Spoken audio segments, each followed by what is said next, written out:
Olá, bem-vindos todos. Eu sou o professor Walter e nós estamos começando mais uma aula de física. Vamos falar hoje sobre vetores, observar algumas propriedades deles e algumas operações que podem ser realizadas com esses vetores.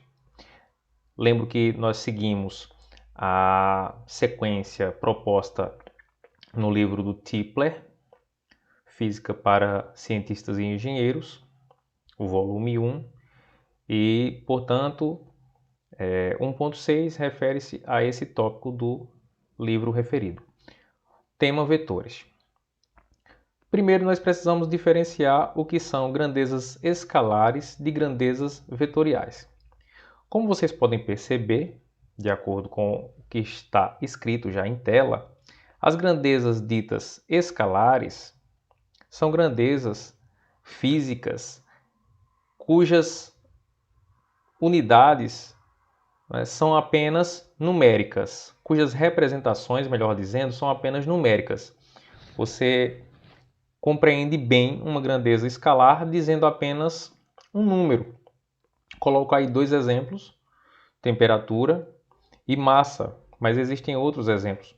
A própria energia é uma grandeza escalar, porque só demanda um número e a unidade para que fique plenamente compreendida. Já as grandezas vetoriais, que também estão destacadas nessa segunda parte da tela, são grandezas que vão além. Elas não se contentam apenas com um valor numérico e a sua respectiva unidade de medida. Toda grandeza física tem um valor numérico e uma unidade de medida associada. Mas as grandezas vetoriais, além disso, precisam, para ficar plenamente representadas, da indicação da sua direção e sentido, que vem a ser justamente a sua orientação. Grandezas desse tipo são ditas então vetoriais e alguns dos exemplos são velocidade, força, aceleração, torque e por aí vai. Quaisquer grandezas que não ficam plenamente respondidas quando você apenas diz um número, mas você precisa complementar dizendo de onde para onde, verticalmente, horizontalmente, de forma inclinada, etc., são grandezas do tipo vetoriais. São vetores. Como podemos representar um vetor? Esse vetor, esse elemento matemático que serve à física, ele pode ser representado por uma letra e uma seta sobre essa letra, conforme aparece aqui sobre a letra A. Essa seta sempre aponta para a direita em cima da letra. É um símbolo que indica que aquela grandeza é uma grandeza vetorial. E nós chamamos vetor A. Ou vetor a letra que for acompanhada desse vetor, dessa representação. Você pode ter um vetor V, que geralmente é associado à velocidade. Você pode ter um vetor A, que é relacionado à aceleração, e outros vetores. Todos eles, independente da orientação, têm a letra com essa seta, essa flecha apontando para a direita. Então vai ser dessa forma sempre a representação do nome do vetor. Como eu disse, um vetor é uma grandeza vetorial que leva em conta não apenas direção e sentido, mas tem um valor numérico associado. Esse valor numérico associado ao vetor, a essa grandeza vetorial, é chamada de módulo ou intensidade. Tem outras formas também de chamar, como por exemplo a magnitude ou a norma. O que seria isso? Seria o tamanho do vetor, a intensidade. Quando você, por exemplo, fala que a velocidade de um automóvel é 30 metros por segundo, 30 é justamente a magnitude ou módulo dessa velocidade. Aliado a esse indicativo, né, a intensidade do vetor, você vai também indicar a direção e o sentido para complementar a informação sobre o vetor velocidade. É uma velocidade que tem uma orientação. Então, se você vai da cidade A para a cidade B, você diz que a velocidade tem sentido de A para B. Se é de B para A, é o contrário.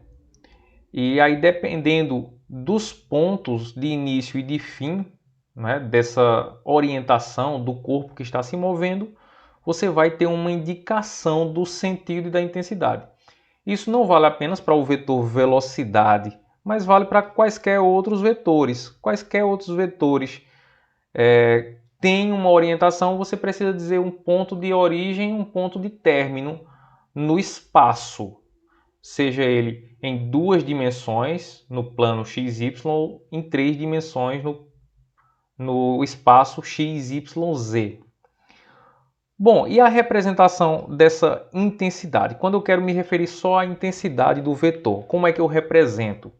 Eu coloco o vetor entre 2 barras, como está aqui escrito, ó, entre 2 barras paralelas e verticais, ou dessa outra forma, com 2 pares de barras paralelos entre o símbolo do vetor, a letra com a seta em cima. Ou simplesmente, né, pode também ser expressa apenas com a letra sem a representação de vetor sobre ela. Quando você está falando sobre a velocidade de um móvel, voltando ao exemplo que eu tinha mencionado anteriormente, suponha que a velocidade seja, o módulo dela seja 30 metros por segundo. É suficiente você colocar apenas esse v minúsculo para se referir o módulo dessa velocidade, a intensidade dessa velocidade. Você não precisa necessariamente colocar a indicação de que é um vetor quando você quer se referir especificamente ao módulo, a intensidade, a magnitude. E, como eu disse, né, o principal ganho de um vetor, além de uma grandeza escalar, né, que vai além de uma grandeza escalar, é mostrar uma orientação. Então nós podemos expressar esse vetor, essa grandeza física vetorial, em um sistema de coordenadas cartesianas, em 2 ou 3 dimensões. Eu tenho aqui embaixo, já na parte final dessa página, um vetor que tem orientação inclinada para a esquerda e um pouco para cima. Se nós estamos tratando de um plano XY, essa seria uma orientação viável. Algo que pode ser observado nessa orientação é justamente a inclinação que está envolvida. Como é que eu percebo essa inclinação? Pegando um plano XY aqui, um sistema de coordenadas, você pode fazer essa observação. Uma forma de dizer a orientação desse vetor é enxergar este ângulo aqui, ó. O ângulo entre o eixo positivo do eixo X e o término ou a inclinação do próprio ângulo. Aqui eu tenho o eixo Y, o eixo X, eixo Y. Enfim, é uma possibilidade também de indicar orientação do vetor. É dizer qual é o ângulo de inclinação dele com relação ao plano XY, ou, se você estiver trabalhando em 3 dimensões, ao plano XYZ. Mas aí você vai observar outras angulações possíveis. Vai depender do plano que você esteja analisando no sistema de coordenadas. Então, essa é a representação dita geométrica, é uma representação do vetor no próprio sistema de coordenadas. Você pode representar um vetor num sistema de coordenadas cartesianas. Quanto maior o vetor, né, voltando só à questão da representação geométrica, se você tem um traço grande representando o vetor, uma flecha grande, significa que ele é maior do que um que tem uma flecha menor. É importante sempre frisar que na representação geométrica de vetores, você precisa observar a proporcionalidade dos vetores que está trabalhando. Então, se você tem um sistema de coordenadas onde você representa dois vetores, velocidade de partículas diferentes. Se essas partículas têm velocidades distintas, uma delas tem a velocidade que é o dobro, o módulo da velocidade é o dobro da outra, então na representação do vetor você vai utilizar um vetor que é exatamente o dobro da outra medida do outro vetor. Então essa proporcionalidade precisa ser mantida. Vamos lá, algumas propriedades gerais dos vetores. É o tópico 1.7 do livro do Tipler. Você tem dois tipos de vetores a depender da configuração deles. Assim como em retas, né, na geometria plana, você pode fazer diferentes associações entre retas, retas paralelas, retas concorrentes. Podemos fazer algo semelhante com os vetores. Vetores paralelos têm uma definição parecida com a de retas paralelas. São vetores que têm a mesma orientação, estão orientados na mesma direção, têm exatamente a mesma inclinação, não é? E apontam no mesmo sentido, têm a mesma direção e o mesmo sentido, que é o caso desses dois vetores primeiros que aparecem. É importante notar que esses vetores não têm o mesmo tamanho. Vejam, eles têm tamanhos distintos, mas são paralelos. Quando eu coloco um sobre o outro, né, eles ficam indistinguíveis. Eu não consigo perceber quem é um e quem é outro. Então, colocando aqui lateralmente, você percebe que eles têm a mesma direção e o mesmo sentido. Já os vetores antiparalelos são vetores que têm a mesma direção, só que orientações opostas, que é o exemplo que aparece aqui abaixo. Eu tenho dois vetores que têm exatamente a mesma direção, eles passam pela mesma reta. Imagine uma reta que o vetor maior esteja contido.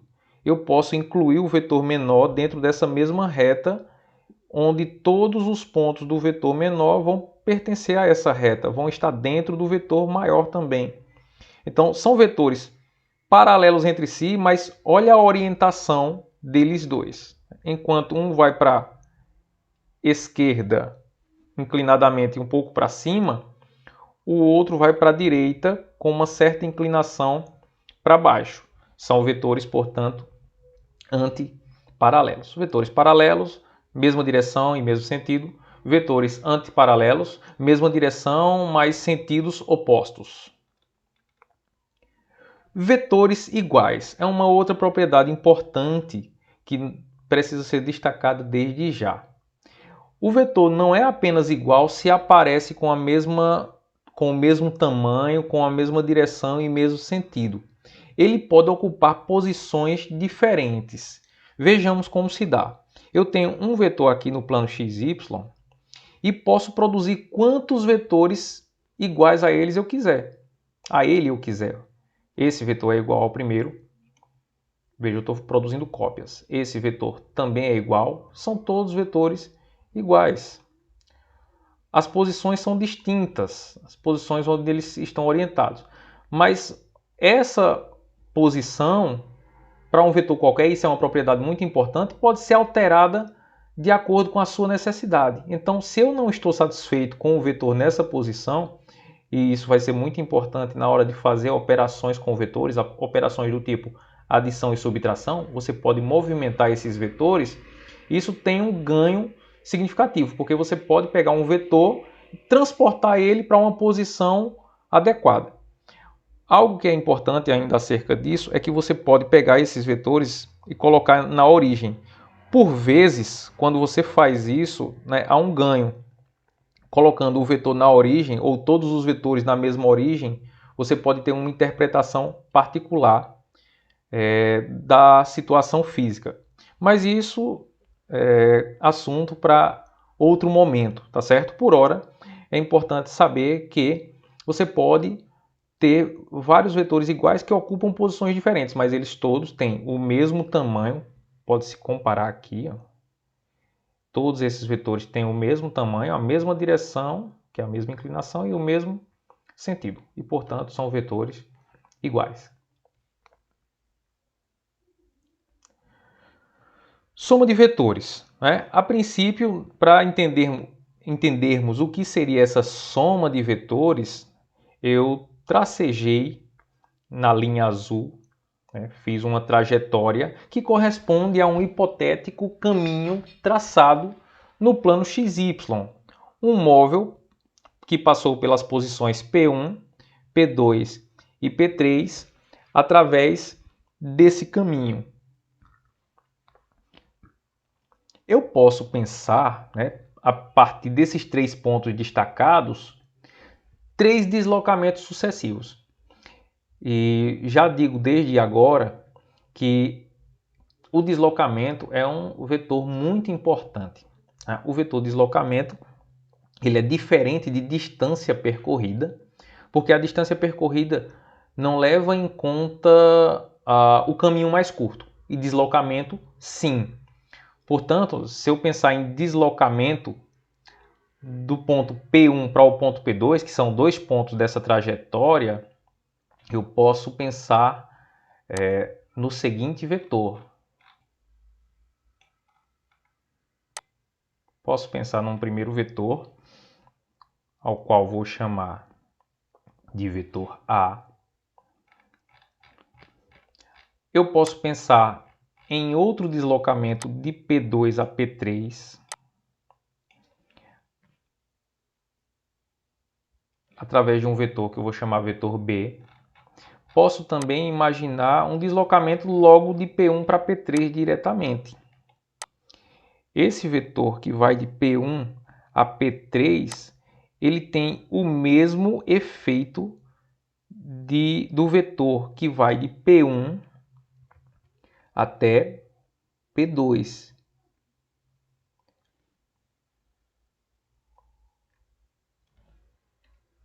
E de P2 até P3. Vejam, eu vou complementar aqui a representação de vetores. Eu posso chamar o vetor que vai de P1 a P2 de vetor A. Eu posso chamar o vetor que vai de P2 a P3 de vetor B. E posso chamar o vetor que vai direto de P1 a P3 de vetor C. Vou falar novamente. Os vetores A e B, eles têm o mesmo efeito do vetor C. Então, para efeitos de deslocamento de P1 a P3, é mais útil usar o caminho pelo vetor C do que os dois caminhos entre P1 e P2, que é o vetor A, mais o caminho de P2 a P3, que é o vetor que eu chamei de B. Embora seja mais rápido o deslocamento a partir de C, ainda assim nós dizemos que os vetores A mais B correspondem ao vetor C. Isso é o que nós chamamos de adição de vetores. É uma soma vetorial. Então, essa soma vetorial pode ser representada da seguinte forma: vetor A mais vetor B igual a vetor C.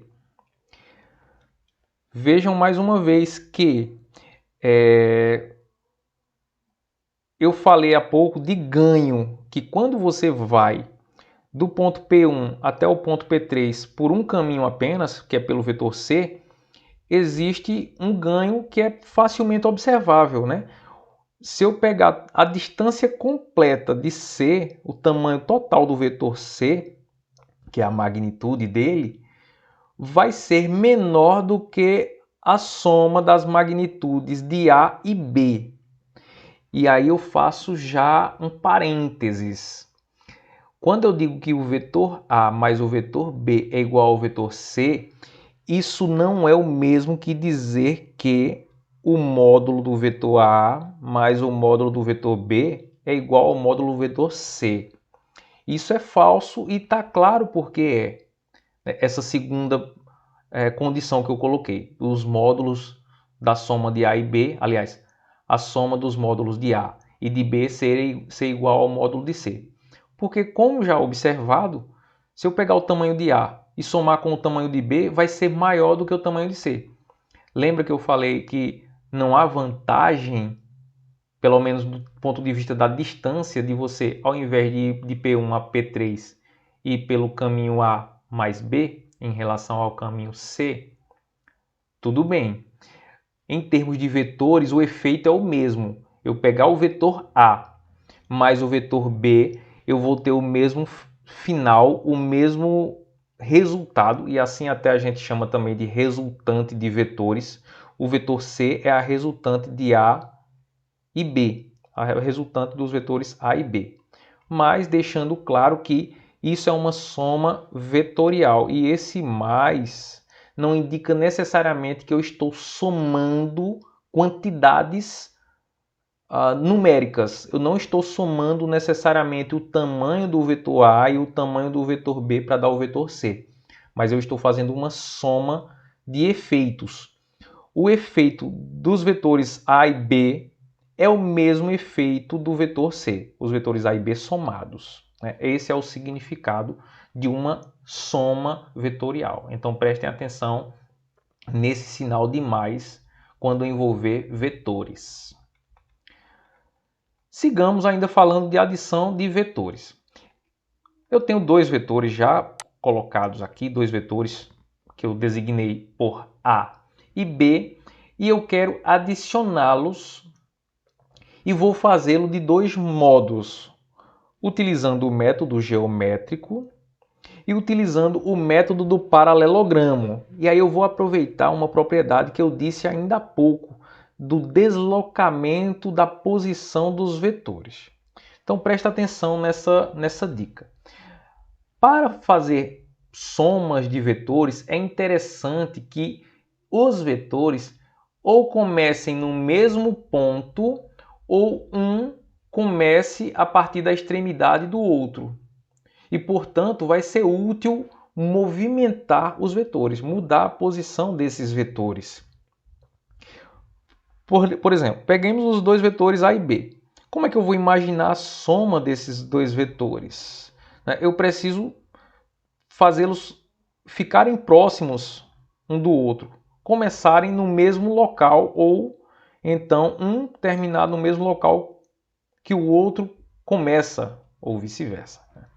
Então eu transportei os dois vetores aqui para o método geométrico e vamos entender como é que se dá o método geométrico. Ele se dá pelo seguinte: se eu quero fazer a soma A mais B, que é o que já está proposto aqui, eu quero calcular, eu quero determinar, na verdade, um vetor C, dada essa soma. Se eu quero determinar esse vetor A mais B, a propósito, tanto faz A mais B como B mais A. Existe essa possibilidade de comutar os vetores. Isso quando eu falo de adição de vetores. Tanto faz fazer A mais B ou B mais A, o resultado vai ser o mesmo. Essa é uma propriedade que até pode ser explorada em outro momento. Mas vamos lá, vamos somar esses dois vetores. Pela regra que eu disse, você pode encostar um vetor na extremidade do outro. E como eu quero uma adição, não importa se é A mais B ou B mais A, lembrando da propriedade comutativa. Vejam então que eu estou transportando o vetor A para a extremidade do B. E aí, utilizando mais uma vez uma régua, eu vou traçar um vetor resultante desde o início do primeiro vetor até a extremidade do segundo vetor.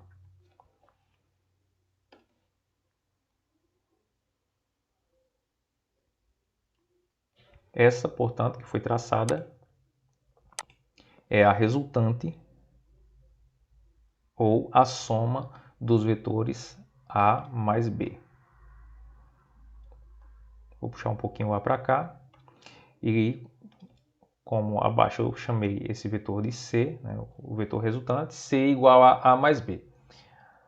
O vetor C é um vetor único que faz o mesmo efeito dos vetores A e B combinados. Pensando em deslocamento, se o vetor B é o primeiro deslocamento e o vetor A é o segundo deslocamento, percebam que o ponto de início é o ponto de início do vetor B coincide com o ponto de início do vetor C e o ponto de chegada de A coincide com o ponto de chegada do vetor C. Então, percebe-se que os pontos de início e fim da soma ou do vetor C são os mesmos. Então, esse é o método geométrico. Cole um vetor na extremidade do outro e trace um novo vetor, começando no começo do primeiro e terminando na extremidade do segundo vetor. Uma regra geral vale para 3, 4 ou mais vetores. Você vai colando um na extremidade do outro, o princípio de um na extremidade do outro, e pega o primeiro e une ao último vetor, fazendo um único vetor que faz esse efeito todinho. Bom, método do paralelogramo é um outro método que dá o mesmo resultado. E a depender das circunstâncias, você é que vai definir qual é a melhor forma, ou o que você acha mais adequado. Eu vou mais uma vez pegar os dois mesmos vetores, já tenho uma cópia aqui, e vou provocar esse método, vou produzir esse método do paralelogramo. O método do paralelogramo consiste em fazer os dois vetores começarem no mesmo ponto. Então eu vou trazer o vetor A para iniciar no mesmo local onde o vetor B começa, e daí traçar um paralelogramo a partir dessa configuração que nós temos. Vou traçar um paralelogramo, mais uma vez utilizando a nossa régua para facilitar as coisas. Vejam que coloquei uma reta, eu vou fazer uma reta paralela a B, começando lá na extremidade de A. E o mesmo farei com relação a A. Eu vou fazer uma reta paralela a A,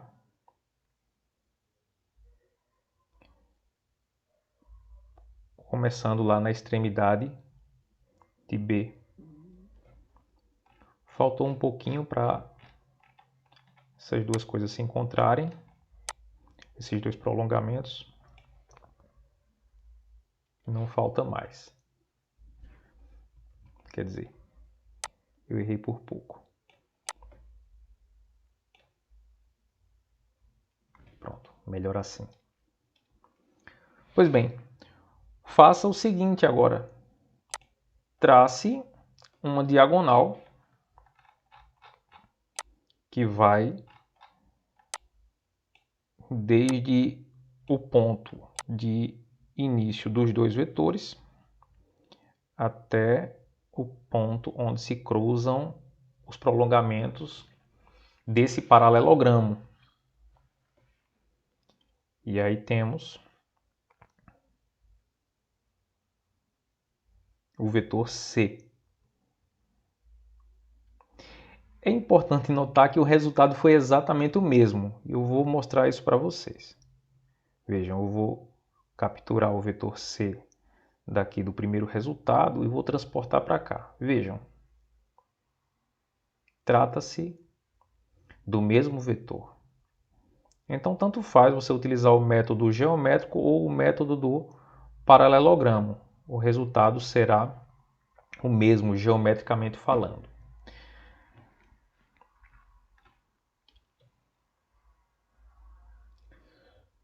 Subtração de vetores. Nós temos mais uma vez dois vetores e queremos entender como é que se dá esse processo de subtração de vetores. Pois bem, tem também duas formas distintas de fazer essa subtração de vetores. Eu posso fazê-los começar no mesmo local, semelhante ao que foi proposto na regra do paralelogramo para adições de vetores. Esse é o primeiro modo que nós vamos realizar. Mais uma vez eu vou pegar uma cópiazinha desses vetores, vou pedir licença, eu vou produzir uma cópia deles e vou provocar isso justamente que eu tinha mencionado. Eu vou colocar os dois vetores para se iniciarem no mesmo ponto. Bom, então eu tenho agora os dois vetores que se tratam dos mesmos vetores. Lembra que eu posso modificar a posição dos vetores sem alterar as características dele. Eu só preciso focar, né, em não mudar a inclinação desses vetores.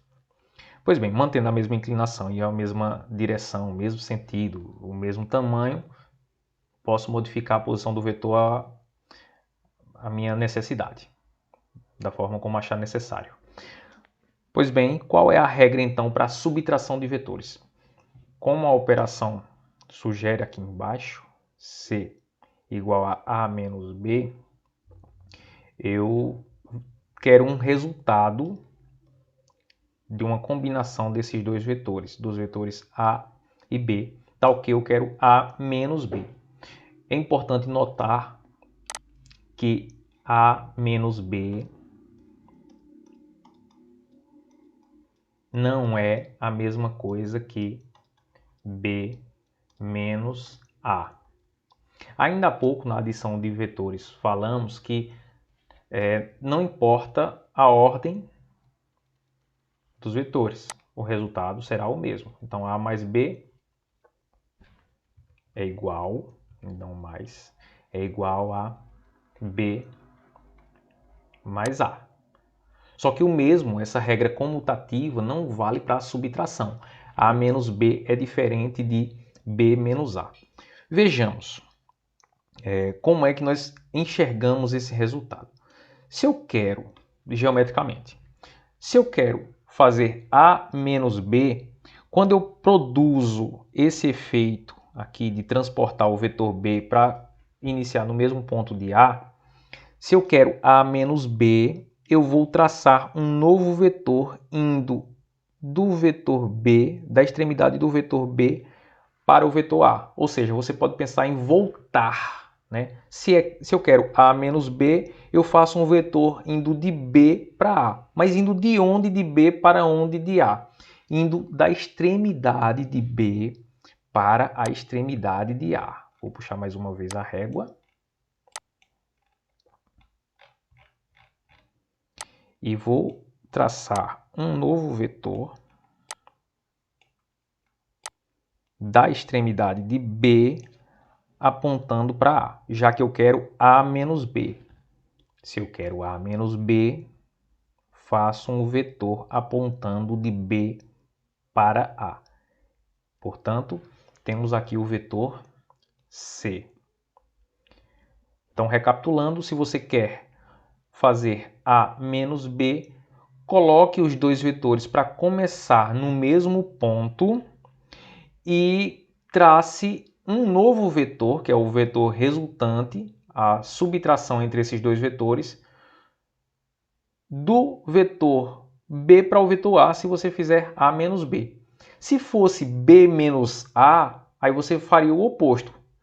Se eu quisesse fazer B menos A, o vetor B menos o vetor A, eu faria o mesmo processo para colocar os dois vetores no mesmo lugar, para começarem no mesmo lugar, só que o vetor resultante apontaria não de B para A, como foi o primeiro caso, mas sim de A para B. É sempre do segundo vetor para o primeiro vetor, da extremidade do segundo vetor para a extremidade do primeiro vetor. Bom, o segundo modo de enxergar essa mesma operação é a partir da consideração do oposto de um certo vetor. Vejam, aqui eu já tenho embaixo definida uma operação que é a mesma que foi feita do lado esquerdo, C igual a A menos B, vetor C igual ao vetor A menos o vetor B. Eu posso entender esse vetor menos B como sendo essa parte aqui, ó, mais menos b. Ou seja, se você quiser fazer a menos b, pode fazer a mais menos b. Mas quem seria esse menos b? Se você tem um vetor b, o vetor menos b será um vetor oposto. Como assim oposto? É um vetor que é antiparalelo a esse vetor e tem a mesma dimensão, a mesma magnitude e a mesma inclinação. Tanto é que é antiparalelo. Então, mais uma vez, eu vou pegar os vetores que já são conhecidos, ó, o A e o B, eu vou transportar eles para cá e vou realizar a operação como se fosse uma adição, já que essa consideração que eu fiz aqui, ó, envolve uma adição, só que é uma adição com o vetor oposto, ou o vetor simétrico. Como é que eu faço o vetor simétrico de B? Como eu disse ainda há pouco, o simétrico de B, o oposto de B, vai ser um vetor que tem exatamente a mesma direção, a mesma magnitude, mas a setinha dele vai apontar ao contrário. Então, vejam só. Eu vou colocar a setinha dele agora na parte de baixo, a setinha do B, já que eu estou fazendo A mais menos B. Então, aqui eu tenho o vetor menos B agora, que tem uma orientação oposta à orientação do vetor B. Comparemos os dois vetores, ó, são antiparalelos e têm a mesma magnitude. Então, são vetores opostos. E aí o que eu faço a partir de agora? Como eu estou propondo uma soma, como eu disse que A menos B é o mesmo que A mais menos B, eu posso trabalhar com uma soma de vetores a partir desses dois vetores que eu tenho, o vetor A e o vetor menos B. E aí você pode utilizar tanto a regra do paralelogramo quanto o método geométrico. Eu vou utilizar o método geométrico, encostando um vetor na extremidade do outro, né? Começando um vetor onde o outro termina.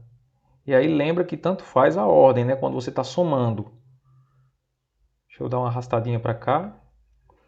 Então esse é o vetor A, somado com o vetor menos B. O resultado eu vou até copiar daqui, ó, que vai ser exatamente idêntico. Eu vou trazer ó, o vetor C, colocar ele aqui no resultado do método geométrico. Lembra que numa soma pelo método geométrico, você começa o vetor resultante no princípio do primeiro vetor e termina na extremidade do segundo vetor. Então, ambas as formas funcionam. Ou você faz pelo primeiro método, esse que consistiu em trazer os dois vetores para começarem no mesmo ponto e traçando um novo vetor a partir das extremidades dos dois vetores envolvidos, ou você pode fazer a soma com o oposto de um dos vetores, do vetor que você está querendo subtrair. E aí quando você faz isso, somando com o oposto, aí você pode trazer as mesmas regras que foram discutidas anteriormente. O método do paralelogramo e o método geométrico. Mas ambos os resultados correspondem ao mesmo final. E estamos nos encaminhando para o fim. Multiplicação de um vetor por um escalar. Bom, eu posso ter outras operações entre vetores, mas isso vai ser discutido mais adiante. A princípio, soma de vetores, que pode ser adição ou subtração, e multiplicação de um vetor por um escalar. Não vamos falar por hora de multiplicação entre vetores. Multiplicação de um vetor por um escalar. Quem seria um escalar? Um escalar é qualquer número desprovido de direção e sentido. Lembra quando falamos sobre grandezas escalares? São aquelas grandezas que não necessitam de uma direção e um sentido, tão somente são representadas por um número, temperatura, massa, por exemplo. Então, se eu tenho um escalar um número qualquer, 7, e quero multiplicar por um vetor, eu posso fazê-lo, né? E como é que vai funcionar?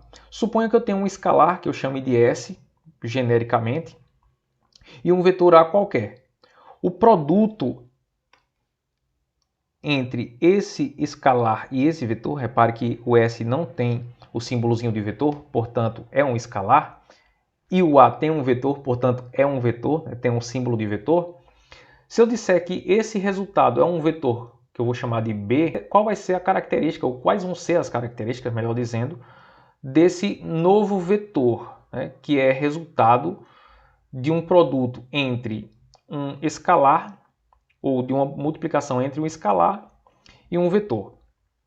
Se esse S for 10, significa que você vai multiplicar o vetor A por 10, vai dar um tamanho 10 vezes. Se esse S for meio, o novo vetor, né, se você multiplicar por A, vai ser a metade do vetor A. Então, multiplicar A por um escalar meio significa dividir A por 2. E assim sucessivamente. Você pode pensar numa fração qualquer, né? Se você quiser dividir um vetor por 3, significa multiplicar ele por 1/3. E assim você pode ter infinitas possibilidades, né? Infinitas condições. Mas todas elas se referem ao mesmo sistema. Se você multiplica um escalar, qualquer que seja ele, fração, mas é um número, por um vetor, você vai produzir um vetor, um novo vetor que é S vezes maior do que o primeiro vetor, do que aquele vetor que foi dado inicialmente. Vejamos os exemplos. Eu tenho, no exemplo 1, um vetor A, que já está desenhado em vermelho aqui, ó, destaco agora. E eu tenho um escalar S igual a 3. Se o escalar S é igual a 3 e eu quero produzir um vetor SA, né, dado um produto, uma multiplicação entre o escalar S e o vetor A, eu vou ter um vetor, um novo vetor, que eu vou chamar de SA, que vai ser 3 vezes maior do que o vetor A. Será? Vejamos. Eu já representei aqui em azul, né, esse vetor. Reparem que tem a mesma direção, o mesmo sentido, a mesma inclinação, né, obviamente. Se é a mesma direção e o mesmo sentido, é a mesma inclinação. Eu vou colocar os 3 vetores aqui, os vetores A, para ver se cabem nesse tamanho. E isso é muito importante, né? Eu estou fazendo isso agora, porque mais uma vez remete àquela condição de você trazer a proporcionalidade, a importância de colocar o desenho, né, a representação geométrica de forma proporcional. Se eu colocar um vetor que é 3 vezes maior do que o outro, eu preciso garantir que, de fato, né, na minha escala, esse vetor vai ser realmente 3 vezes maior do que o outro. Então, percebam que realmente o vetor SA é um vetor 3 vezes maior do que A, porque o S, que era o escalar que nós utilizamos, tem valor 3. E exemplo 2. Se eu tenho um vetor B e quero um produto, uma multiplicação SB, sendo que S é o escalar menos 2. Nota importante. Se você multiplicar um vetor por um escalar que seja negativo, a orientação do resultado da multiplicação entre o vetor e o escalar vai ser em sentido oposto. Já percebam que eu coloquei como resultado, né, nos desenhos, vetores que são antiparalelos. Vejam que o vetor B está apontando para a esquerda, enquanto que o vetor SB está apontando para a direita. Isso porque S é um valor negativo. Então, toda vez que isso ocorrer, os dois vetores, o vetor e o resultado da multiplicação entre esse mesmo vetor e um escalar qualquer, se esse escalar for negativo, eles serão antiparalelos. Quanto à magnitude, ao tamanho, ainda vai considerar aquela condição que eu disse há pouco. Se o S for 2, o módulo 2, se S igual a menos 2, o tamanho dele é 2, só que negativo. O novo vetor, SB, vai ter 2 vezes o tamanho de B. E nós podemos observar isso quando nós copiamos aqui o vetor B. Vejam, dá 1, 2. O vetor SB tem tamanho, magnitude, intensidade, módulo 2 vezes maior do que o vetor B. Isso porque S tem módulo menos 2. Aliás, tem módulo 2. Se ele é menos 2, né, aquela condição que eu já tinha dito há pouco, o sentido é oposto. São vetores antiparalelos. É isso. Fica para a próxima aula. Até mais.